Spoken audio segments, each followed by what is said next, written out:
within my heart, light within my thoughts, light within my words. May one and all and everything, blessed and loved, ever be. Welcome. I am Sister Who. With me today, I have my friend Karen Lewis, and America seems to be so oriented around automobiles for the last 100 years at least. I don't know if it will always be that way, but what we wanted to talk about today was how this very basic element of American life, for most people, even for the poorest people who don't have cars, they still have to navigate their footpaths around the existence of streets and cars and buses and traffic. Looking both ways before you cross the street, for example. The thing we wanted to bring up in discussion today was how this could be a sort of mirror for us to see ourselves.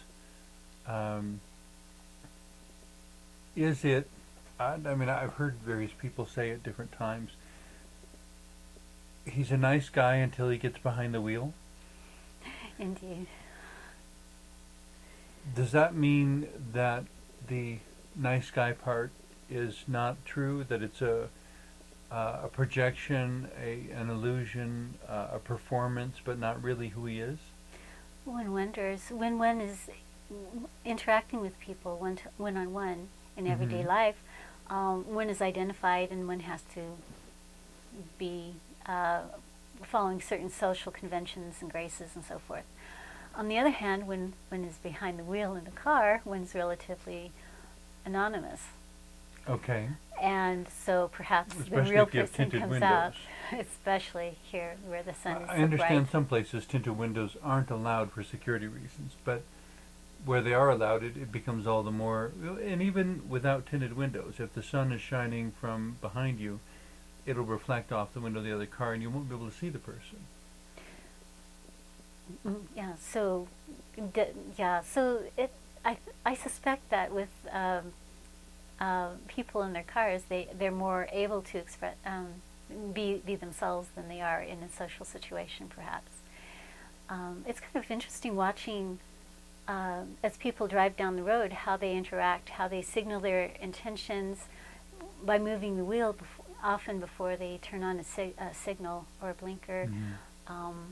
By how they go close to another car, sometimes in ways tailgating that can be construed as aggressive, or simply just not thinking about what they're doing and just getting too close without being aware that they really can't stop safely if the vehicle in front has to stop suddenly.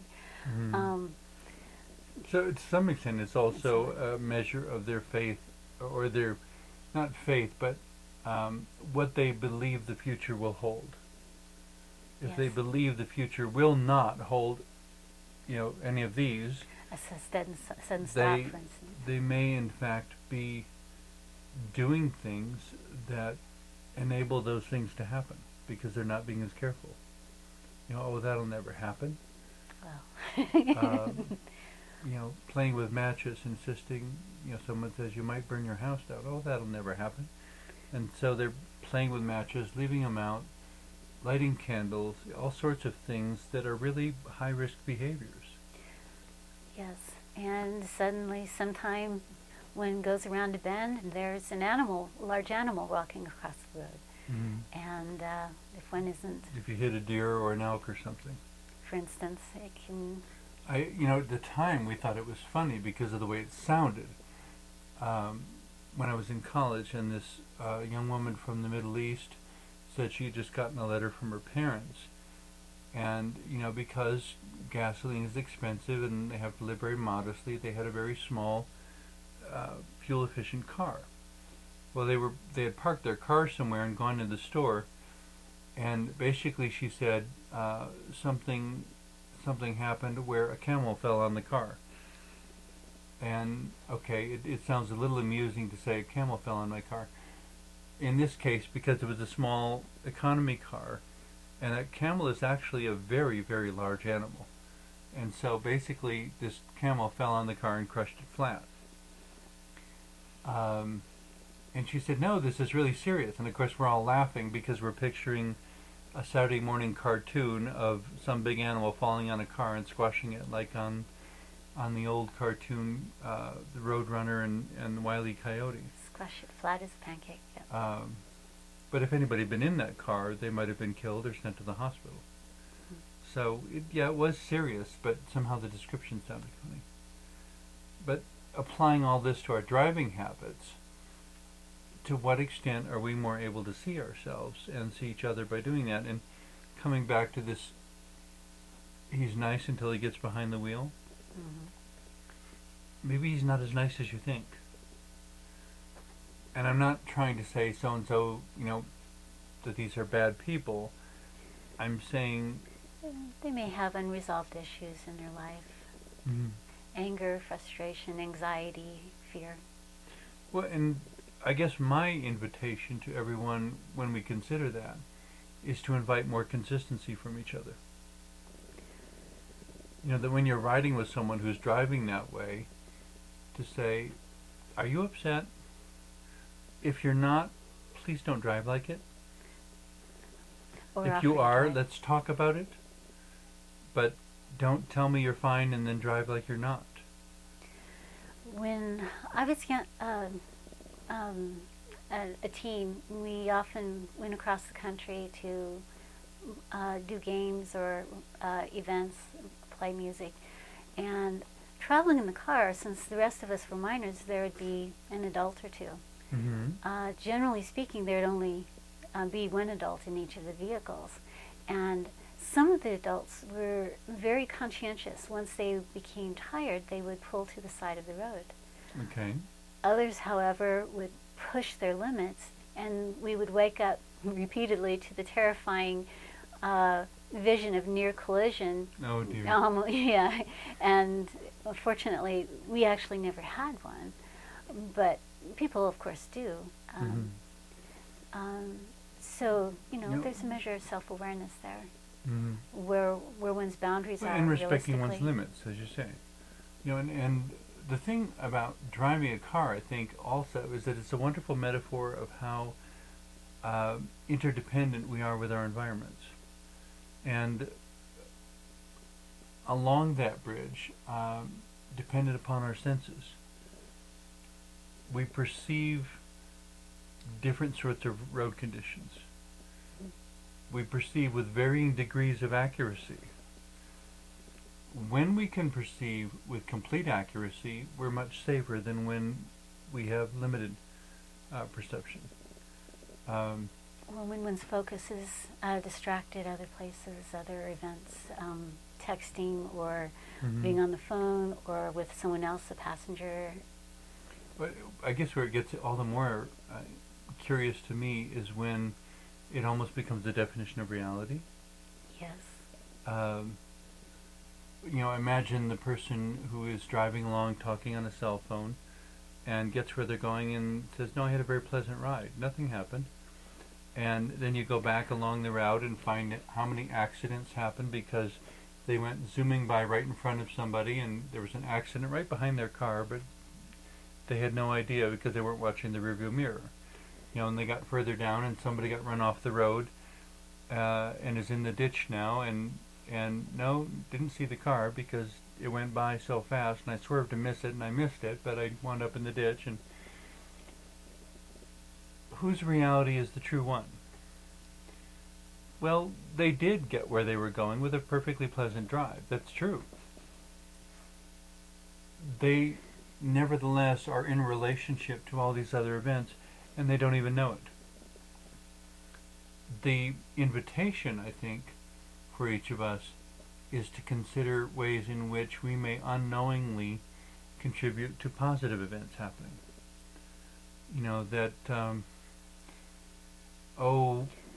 Sending a cheer-up greeting card to someone you don't even know. Or with the driving, when one is not taking up the space in front, not gaining on the car in front of one, especially on narrow roads. The driver ahead doesn't feel as pressured to either get out of the way or let the other person go ahead. There is no pressure there, and it makes for everyone being more relaxed. And then remembering to signal that so that the other person doesn't have to worry about what you're about to do. You know, no surprises. And if you're signaling your intentions, make sure you follow through. Well, and by signaling your intention with the, you know, all it is pull the little lever on your car, you know, and you signal your intention. It creates a relationship. It lets them know that you're not a narcissistic, selfish person who is acting like there isn't anyone else on the road. You know, like there's respect between the vehicles. You know, Respect I'm and signaling communication are ideally combined. That's wonderful when they are. With the area of respect, there are so many ways to be respectful in everyday life and when one's driving. Well, and it does make the world a better place. Yes, it might has cost an you effect 30 on the seconds other of cars travel around. time. You know, not enough to worry about. Yes. But it might make a more pleasant day for you. It might make might prevent an accident. Might make a more pleasant day for them. It's a small thing, but it's something you can do that really will contribute to a better world. And all it means, excuse me, all it means is that you're arriving at your destination 2 minutes maybe later than usual. And so are the people around you. You know, and if you happen to be running late, I'm sure the world won't come to an end if you're not there, you know, at that second. And you can, for myself, I don't have any regrets about that, because I know that the arriving 2 minutes late is infinitely preferable to all the other problems I could have created by trying to be there on time. You know, I don't think we can create our own realities, but I think there's a sense in which we should take a close look at what our contribution to it is. You know, and traffic is an interdependent situation. It's well known, I think, that around most major cities, during rush hour, there are long stretches of highway where all the cars are moving. They may be 10 feet apart, which is totally unsafe, and they're moving at 70 miles an hour. You know, as one big block moving down the highway. Clusters, packs. Clusters, packs. And if anything were to happen, 50 people would die because the distances are too small. And Sometimes in that it's a good sense, thing to be becoming aware independent. that you're part of a community in which you are all dependent upon each other not to make certain mistakes. Or to make a sudden move that the others can't copy with little notice.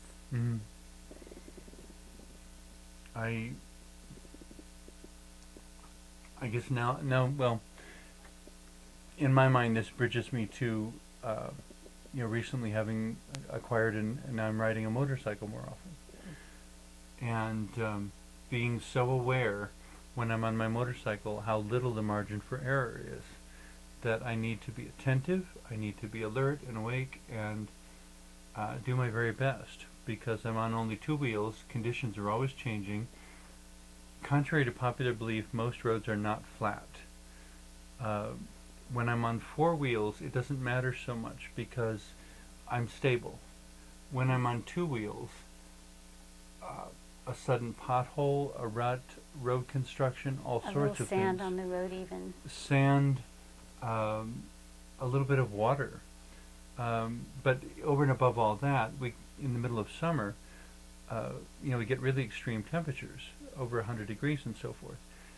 Imagine being a black asphalt road in the summertime, in direct sun, and the air temperature is 100 degrees. Obviously, the road temperature is considerably higher. Indeed. The asphalt literally begins to swell and buckle and so forth. I was on the motorcycle a few weeks ago riding somewhere, and I swear it looked like riding over the surface of a section of a river that was full of rapids. I mean, the asphalt had bubbled up, and it was like waves, but very irregular waves. And of course, as I'm trying to ride over it, it's pushing the wheel every which direction. So And I'm having a very interesting time just trying to keep the bike under control. So motorcyclist has to be more aware than the average driver. I think so. You know, safety first. Yes, indeed. And it's amazing how few drivers of four-wheeled vehicles are quite as aware of traffic that isn't like theirs, semis and motorcycles and so forth, and mopeds, which have very little power, so their speed is low, and they can't speed up out of the way. But they do not have the power to pull out of the way of an obstacle like a motorcycle might. Or even pedestrians. Once there's a combination on the road, everyone has to be more aware, because there's no longer that expectation that everything's going to be the same for everyone. It's not a level playing field. Yeah. And on a literal level, being not level also, if you took a yardstick and laid it across the road, it wouldn't be a flat road. You know, Right, the surface of the road is like this. And trying to ride over that on two wheels can sometimes be terrifying. So when the motorcyclist is slowing down, it's because, or maybe because, a dangerous situation has come into view, or a situation that's perceived as being dangerous. You know, in the same way that there are some people who choose not to drive on highways because they don't feel safe at higher speeds. Right. Things can change very quickly. Things can change very quickly, but I guess to me it would come back to the point of being compassionate toward each other. We all need to get where we're going. We all have different modes of transportation to get there. We do well to be understanding and compassionate and supportive toward each other. That when someone doesn't feel safe, either we give them a positive alternative, or we help them to feel safe, or we don't, at the very least, don't complicate the situation. You know, when someone is trying to deal with a threat in the road, honking at them is probably not a way to be compassionate and understanding. And it can be very disruptive for the people that are trying to deal with it. Usually the person that's honking doesn't see what's going on and has no idea that there is a very legitimate reason for the person in front of them to be stopped or slowed down, or however, whatever set them off, why they haven't proceeded into the intersection yet. And yeah, honking doesn't solve anything. On the other hand, in other countries, honking isn't always considered a negative thing. Okay. Here in the States, it generally is, because it's usually how people demonstrate their frustration, and very occasionally imminent danger. Okay. You know, you're about to crash into me. But in other countries? But in other countries, sometimes they use honking as "Hello, I'm here." People use it as a greeting to each other. Okay. They'll also use it, for instance, driving on mountains, or in countries where the roads aren't entirely safe to drive on one side, so they have to go into another lane around the bend up a mountain, for instance. Okay. Or just you're around a pothole or an obstacle. Yes, and then the honk is like, "Hi, I'm here. Watch out. You can't see me, but I'm here." Even here, there are occasionally people coming out of alleys. Immediately before they get to the end, they'll honk the horn in case anybody's walking on the sidewalk. A sidewalk, or a bicyclist going too fast to see as they go by, yes. But yeah, generally, yeah. So in some countries there's like a whole vocabulary of honking, and here it's perceived pretty much, you know, in one of two ways: either emergency or I'm angry. Okay. So something to think of. So yeah. Well, I was just thinking, it also would point a finger at how we deal with the emotion of anger. I suspect most people would say dealing with anger should not be done while you're behind the wheel of a car. That if you're too angry, if you're very angry at all, you should take a minute and calm down before you drive. Or if one's feeling marginal, and when in that condition can be easily tripped into anger by a situation. The other interesting thing I discovered or noticed in myself, I guess, when I acquired a motorcycle and started riding, was how it affected my driving habits. How? When I was on the motorcycle, there was an immediate and real sense of what it felt like to go 60 miles an hour. Ah, yes. And suddenly 60 miles an hour was a big deal. And going 65 was really pushing the envelope. And of course I get in my car and I might go 85 or 90, you know, in certain locations. Yes. Open highways between cities when there are no police officers around or whatever. No traffic. And I'm not it advocating feels, speeding. I'm simply saying there's a range of experience. And some things feel safe but may not be. In a car, there's a perception that we have a lot of protection and a lot of margin for error. And I would say that's true, but only to a limited extent. Yes, depends on, yes, circumstance. There is more protection, but I don't think in any situation there is an excuse for being reckless.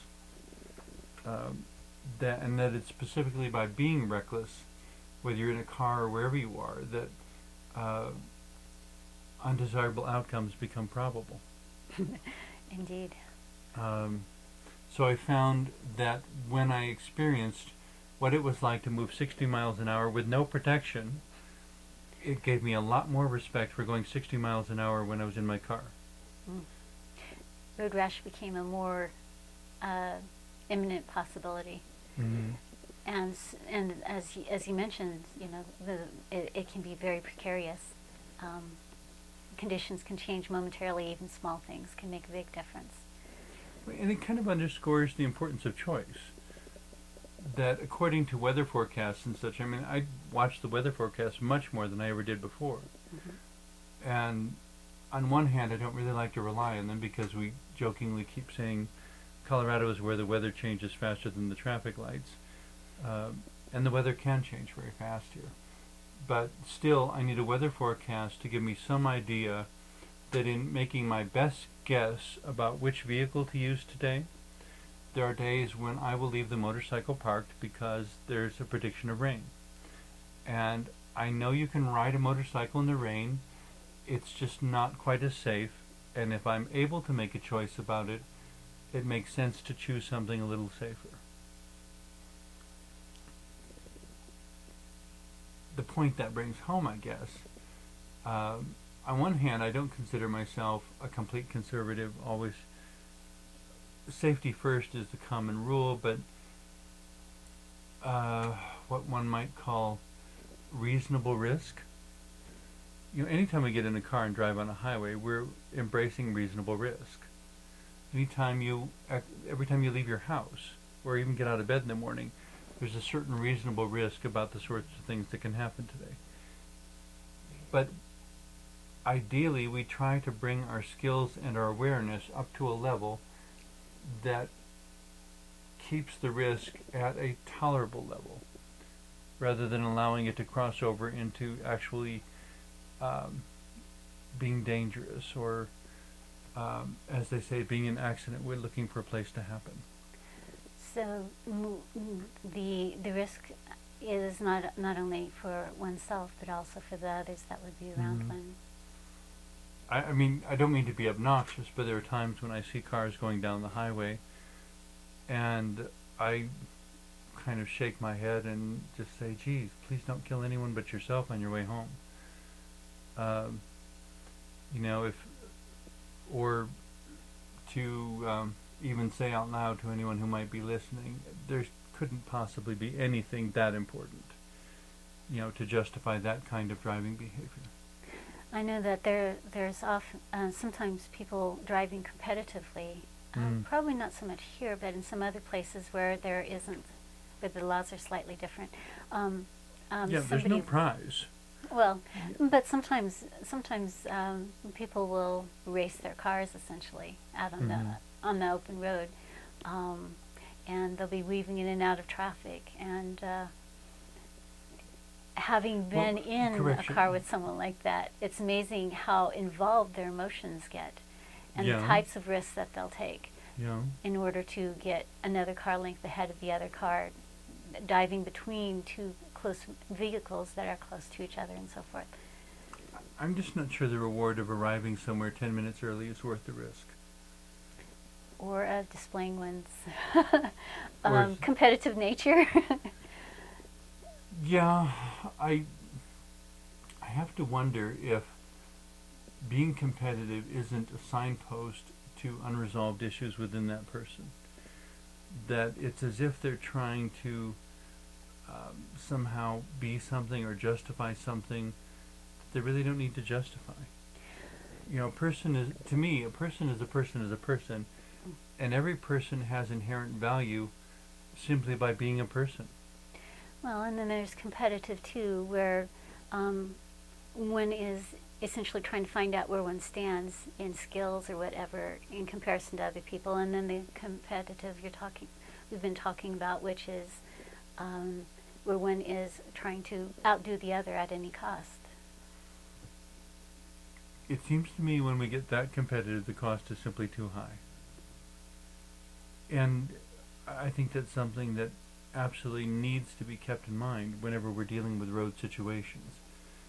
That it is independence, that it is all people sharing a planet, that everybody is in a hurry to get where they're going. That's just a basic given. And that the world, most importantly, is a shared space. And that we all win if we all share.